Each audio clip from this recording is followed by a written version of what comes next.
మహేష్ బాబు, దర్శక ధీరుడు రాజమౌళి కాంబినేషన్ లో రాబోతున్న భారీ పాన్ వరల్డ్ మూవీ వారణాసిపై ఇప్పటికే ఏ రేంజ్ అంచనాలున్నాయో ప్రత్యేకంగా చెప్పక్కర్లేదు.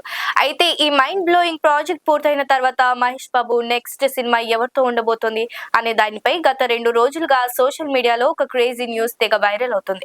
సర్లేరు నీకెవరు లాంటి బ్లాక్ బస్టర్ ఇచ్చిన అనిల్ రావుపూడితో మహేష్ మరో సినిమా ఫిక్స్ అయిందని, సంక్రాంతి 2028 బరిలో రాబోతోందని వార్తలు హల్చల్ చేస్తున్నాయి. మరి ఈ రూమర్స్ నిజమేనా? అనిల్ రావిపూడి పిఆర్ టీం దీనిపై ఎలాంటి క్లారిటీ ఇచ్చిందో ఈ వీడియోలో చూద్దాం.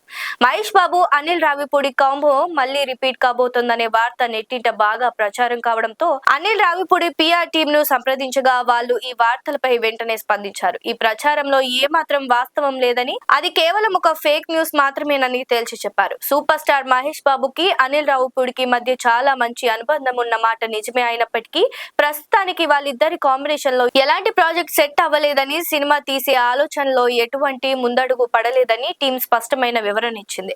ఇక దర్శకుడు అనిల్ రావిపూడి ప్రస్తుతం తన పూర్తి ఫోకస్ అంతా విక్టరీ వెంకటేష్ మరియు నందమూరి కళ్యాణ్ రామ్ కాంబినేషన్ లో తెరకెక్కుతున్న most awaited multi starrer project పైనే పెట్టారు. ఈ సినిమాను వచ్చే ఏడాది సంక్రాంతి కానుకగా జనవరి 12న విడుదల చేయడానికి సన్నాహాలు చేస్తున్నారు. ఈ క్రేజీ ప్రాజెక్ట్ షూటింగ్ మరియు పోస్ట్ ప్రొడక్షన్ పనుల్లోనే అనిల్ రావిపూడి బిజీగా ఉన్నారు తప్ప మహేష్ బాబుతో సినిమాపై ఎలాంటి చర్చలు జరగలేదని క్లారిటీ ఇచ్చారు. లైక్ చేయండి, షేర్ చేయండి, సబ్స్క్రైబ్ చేయండి. మరిన్ని వీడియోల కోసం బెల్ సింబల్ పై క్లిక్ చేయండి.